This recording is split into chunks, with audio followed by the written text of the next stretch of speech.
सहनावतु सहनौ भुनक्तु सह वीर्यं करवावहै तेजस्विनावधीतमस्तु मा विद्विषावहै। ओम शांति शांति शांति। योग दर्शन की पहली कक्षा आप सभी का स्वागत है। भारत में चिंतन की परंपरा, ज्ञान की परंपरा बहुत पहले से रही है। सृष्टि के प्रारंभ से ही हमारे ऋषि मुनि, ज्ञानी लोग भिन्न भिन्न विषयों पर विचार मंथन करते रहे और उस विचार के मूल में ये बात रही कि हमारा ये जन्म क्यों हुआ है, जीवन हमें क्यों मिला है, ये सृष्टि क्या है, ये सब क्यों चल रहा है, प्रयोजन क्या है इसका। मनुष्य एक बुद्धिमान प्राणी है और जो भी विचार करेगा उसके मन में ये प्रश्न भी आएंगे। इस संसार में मुझे कैसे रहना चाहिए, मेरे लिए हितकर क्या है, अहितकर क्या है, क्या करने योग्य है, क्या छोड़ने योग्य है, ये सारी बातें। जो व्यक्ति प्रारंभ में विचार नहीं भी करता है तो भी जब वो जीवन जिएगा तो कुछ ना कुछ उसको अड़चने आएंगी। कहीं सफलता मिलेगी, कहीं अड़चन आएगी, कहीं रोग आएगा, कहीं बाधा आएगी। तो जब बाधाएं आती हैं तो उसे सोचने को विवश होना होता है, आखिर क्यों हुआ ये। तो हमारे प्राचीन ऋषियों ने भी वेदों के आधार पर संसार को देखते हुए बहुत कुछ सोचा और जीवन के बारे में बहुत विचार मंथन किया। ये जीवन का लक्ष्य क्या है, आखिर क्यों ये सब कुछ बन गया, किसने बनाया। तो एक बहुत लंबी परंपरा लगातार चलती रही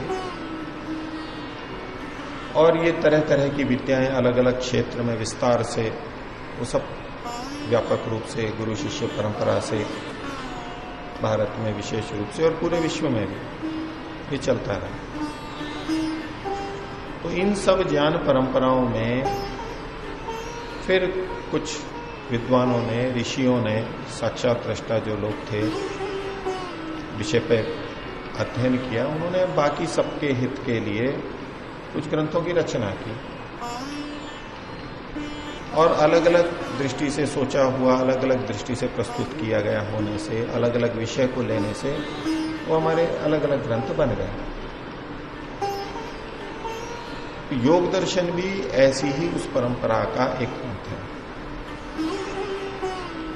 जीवन का मुख्य उद्देश्य क्या है और जीवन की सफलता क्या है और कैसे वहां तक हम पहुंच सकते हैं, इसको महर्षि पतंजलि जी ने बहुत कम सूत्रों के अंदर, बहुत छोटे ग्रंथ के अंदर समाहित किया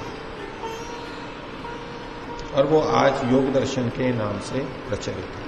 ये जो चिंतन की परंपरा है, विचार की परंपरा है, इसको दर्शन कहते हैं।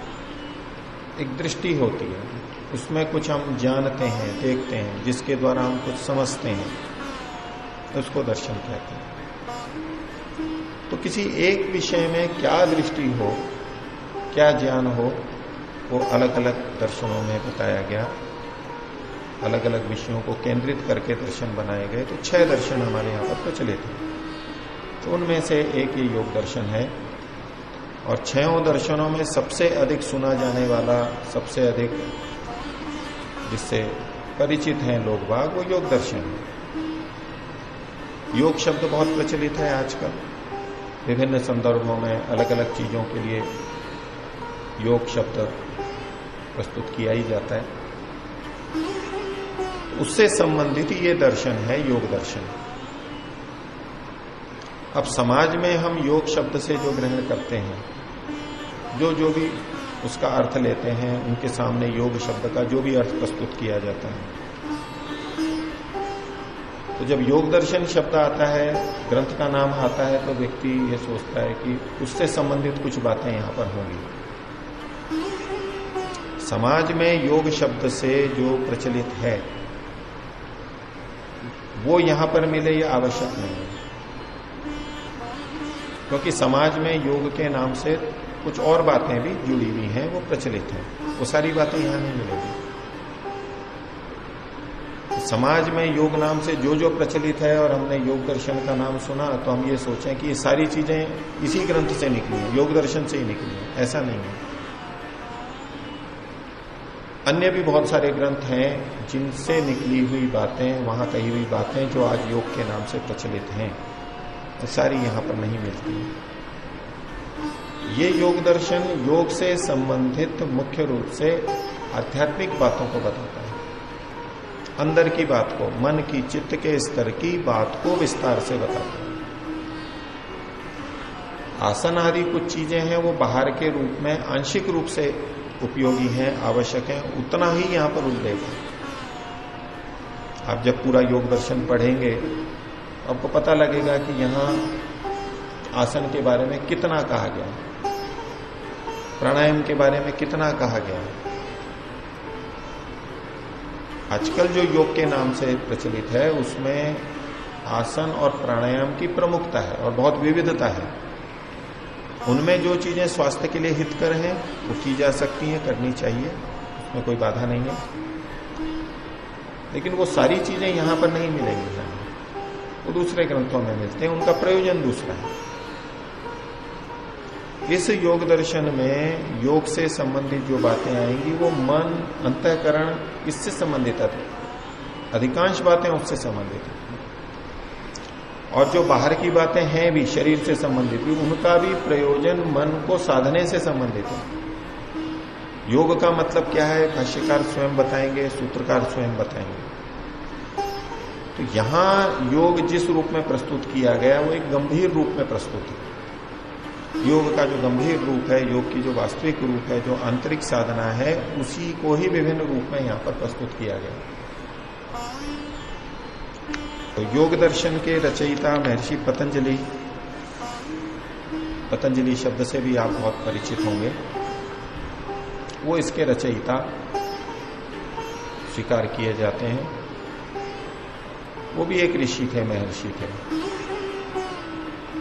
और इन सूत्रों के ऊपर जो हमें भाष्य मिलता है, संस्कृत की टीका मिलती है, वो महर्षि वेद व्यास की मिलती है, वो व्यास भाष्य के नाम से प्रचलित है।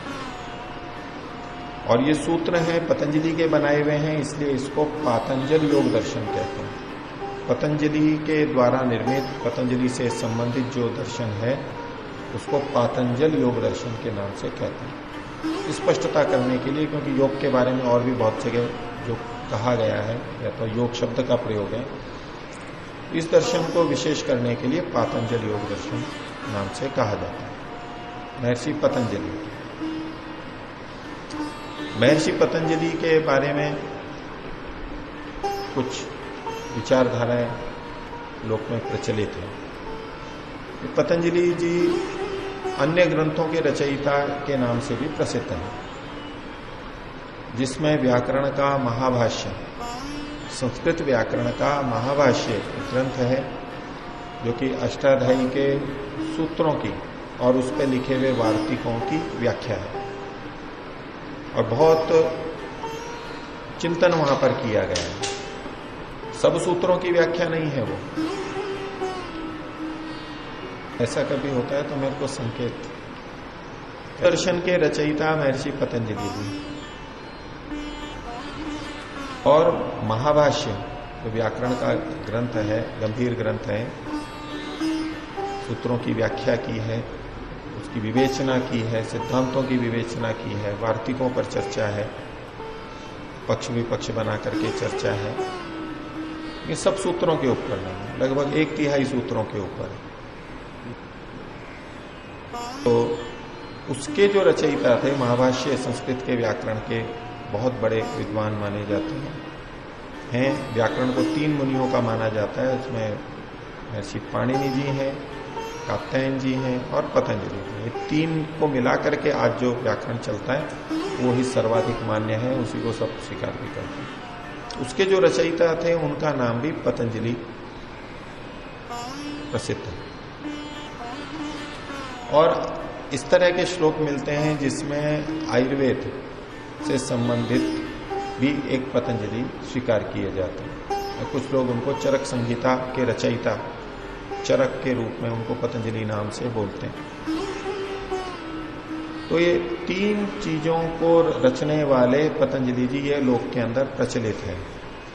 इस तरह के अलग अलग ग्रंथों में उद्धरण भी मिलते हैं, लेकिन ये अपने आप में विचारणीय है कि ये तीनों के रचयिता एक ही थे या अलग अलग थे।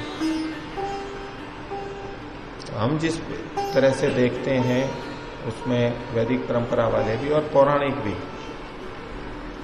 इन तीनों को एक नहीं मानते, अलग अलग मानते हैं। लेकिन कुछ विद्वान इन तीनों को एक ही मानते हैं। श्लोक प्रसिद्ध मिलता है, कुछ 100 साल पहले का ग्रंथ है और वाक्यपदीयम में भी कुछ वचन ऐसे आते हैं जिससे लोग निकालते हैं। वाक्यपदीयम भी व्याकरण का एक दार्शनिक ग्रंथ है, भर्तृहरि जी का रचा हुआ। एक श्लोक बहुत प्रचलित है, योगेन चित्तस्य पदेन वाचा मलम शरीरस्य च वैद्यकेन यो अपाकरोत् तम प्रवरम मुनीनाम पतंजलिम प्रांजलिरानतोस्मि। एक प्रार्थना की गई, नमन किया गया, अभिवादन किया गया कि उस पतंजलि को मैं नमन करता हूं, हाथ जोड़ करके अभिवादन करता हूं। आदर पूर्वक कथन है कि जिसने योग के द्वारा चित्त के मलों को हटाने का प्रयास किया, उसके उपाय बताए। योगेन चित्तस्य, योग के द्वारा, यानी ये योग शास्त्र, जिसने चित्त के, मन के, अंतःकरण के मलों को, दोषों को हटाने के लिए विधान दिया, व्यवस्था दी, बताया हमें। योगेन चित्तस्य और पदेन वाचाम। पद कहते हैं शब्द को, छोटे छोटे जो शब्द होते हैं, टुकड़े होते हैं। तो पद शास्त्र यानी व्याकरण शास्त्र, उसके द्वारा जिसने वाचाम, वाणी के, वाणियों के, वाक्यों के दोषों को धोने का प्रयास किया, दोषों को हटाने का प्रयास किया, ऐसे पदेन वाचाम।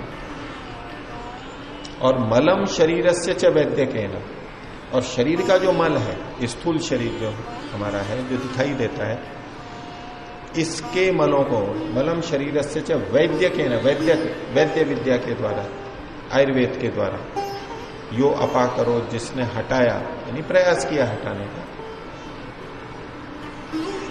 जिसने इन तीनों के मल को, मन के, चित्त के मल को योग से, वाणी के मल को व्याकरण से, शब्दशास्त्र से, और शरीर के मल को वैद्यक के द्वारा हटाया। यो अपाकरोत, अर्थ तो यही है कि जिसने हटाया, शाब्दिक अर्थ तो यही आएगा, लेकिन सबका तो नहीं हटता है। चित्त में भी सबके मल विद्यमान है, वाणी में भी है, दोष होते हैं, और शरीर में भी है। लेकिन जो जो प्रयास करते हैं उनका हट सकता है, हटा है बहुत लोगों का, उस दृष्टि से है कि जिसने इन तीनों के मलों को हटाया, उस प्रवर मुनि को, श्रेष्ठ मुनि को मैं हाथ जोड़ करके अभिवादन करता। ये एक श्लोक बहुत प्रचलित है और इसमें चूंकि 3 चीजों में पतंजलि का नाम, व्यक्ति एक ही है, जिसकी स्तुति की जा रही है, जिसका अभिवादन किया जा रहा है, वो व्यक्ति एक ही है, पतंजलि। और 3 चीजें बताई गई, 3 शास्त्र बताए गए। तो इस योग शास्त्र के रचयिता महर्षि पतंजलि थे, ये प्रसिद्ध है ही।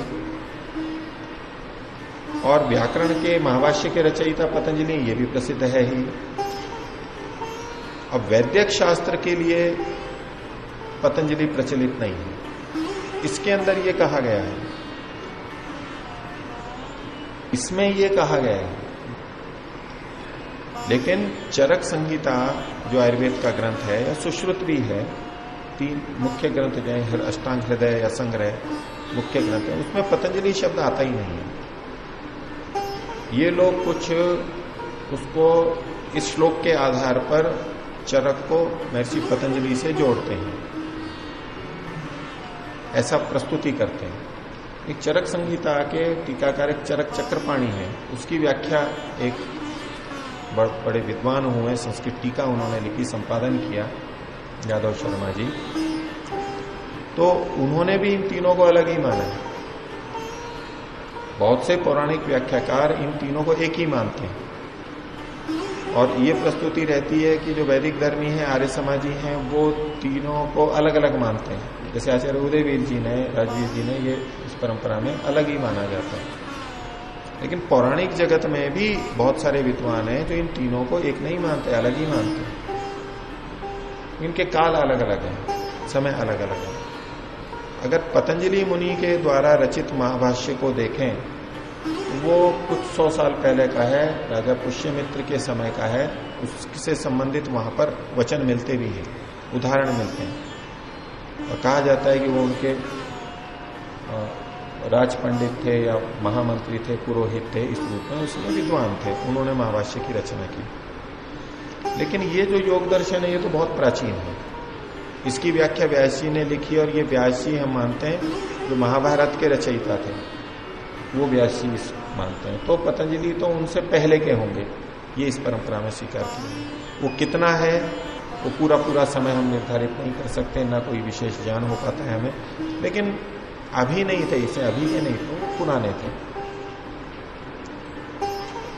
तो आयुर्वेद के चरक संहिता में जहां वर्णन मिलता है अग्निवेश कृते तंत्र, ये तंत्र कैसा है, अग्निवेश के द्वारा किया है। चरक प्रति संस्कृत, चरक ने उसका प्रति संस्कार किया, और फिर कुछ ने और उसमें पूर्ति की। जब खंडमंड हो जाता है, ग्रंथ टूट जाता है, तो उसमें कोई संक्षिप्त होता है, उसको विस्तार कर देते हैं। कोई छूट गया है उसको बता देते हैं, विस्तार है उसको थोड़ा छोटा कर देते हैं। ऐसा प्रति संस्कार करने वाले करते हैं। ये परंपरा थी कि मूल ग्रंथ जिन्होंने लिखा वो तो लिखा, लेकिन कालक्रम से जब उसमें परिवर्तन आ जाता है तो बाद का कोई विद्वान उसी में भी संशोधन करता है।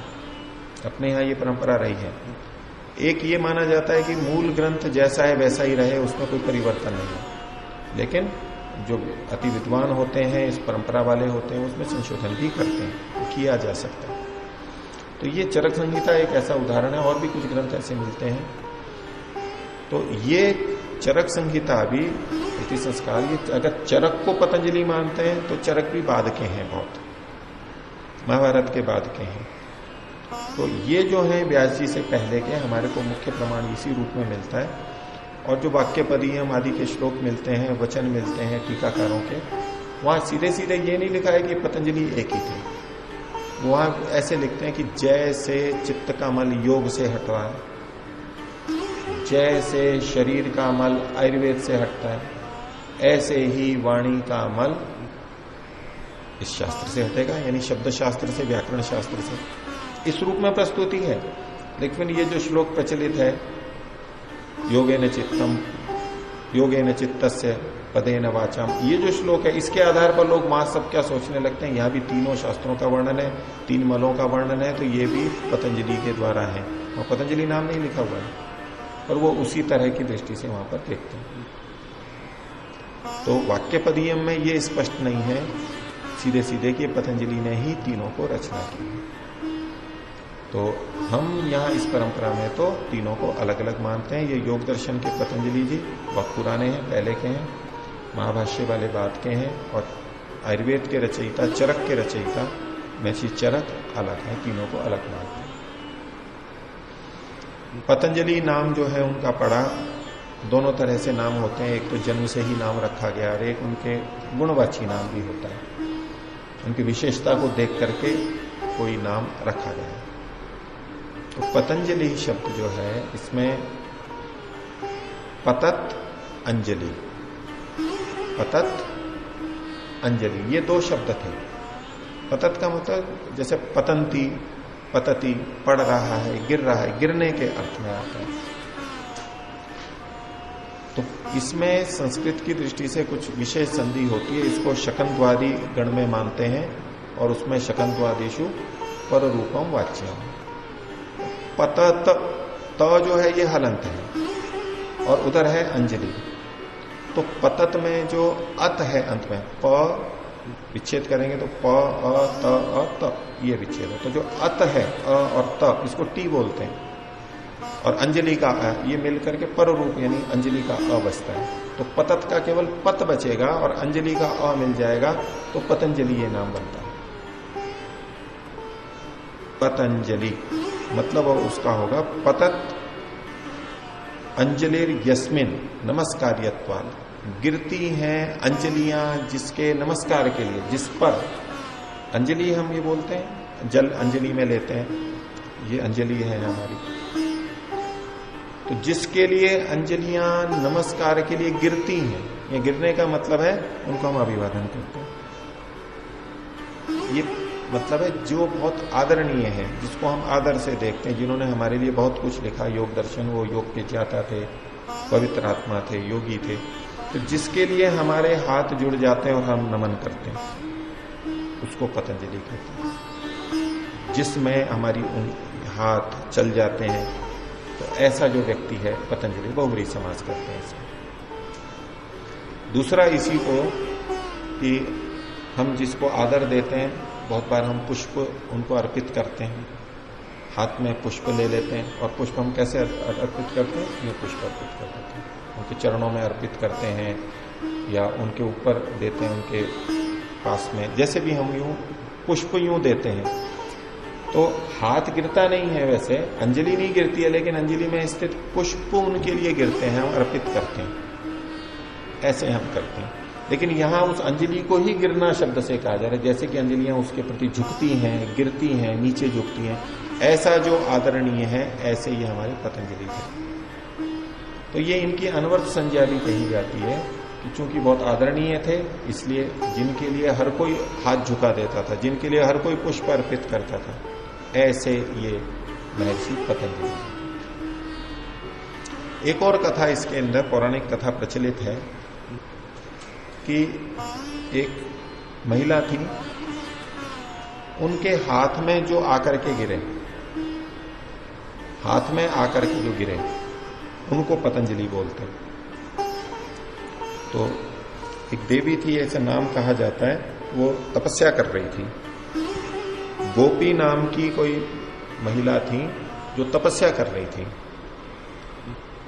उसके हाथ में सर्प के रूप में जो गिरे, ऐसी पतंजलि को सर्प और उसके पर्यायवाची शब्दों से भी बोला जाता है। तो वो तपस्या कर रही थी और वो उनके हाथ में सर्प के रूप में गिरे, और वो ही ये पतंजलि थे। तो ये पतंजलि अर्थ में पौराणिक संवाद में इस तरह का माना जाता है। ऐसे में जब करते हैं तो अंजले पतन इति, अंजले पतन इति ये करते हैं, तो मयूरवंशक आदि समास करते हैं इसमें दूसरे ढंग से, पर हम इसमें पहला वाला अर्थ लेते हैं कि पतंजलि जी जिन्होंने इस शास्त्र की रचना की, वो तो पुरुष ही होंगे। उस सर्प के रूप में जो प्राणी है सरकने वाला, वो नहीं हो सकता, वो रचना नहीं कर सकते। तो हम मनुष्य वाला ही अर्थ लेते हैं, जिसके लिए ये सारी अंजलियां दी जाती हैं। ऐसे महर्षि पतंजलि जी थे जिन्होंने इसकी रचना की, और इसके सूत्रों को हम एक एक करके देखेंगे, और इसके ऊपर हमें ऋषि का भाष्य, महर्षि व्यास जी का भाष्य भी मिलता है, उसको भी हम आगे देखेंगे। तो आज का विषय इतना ही रखते हैं। प्रणाम ध्वनि।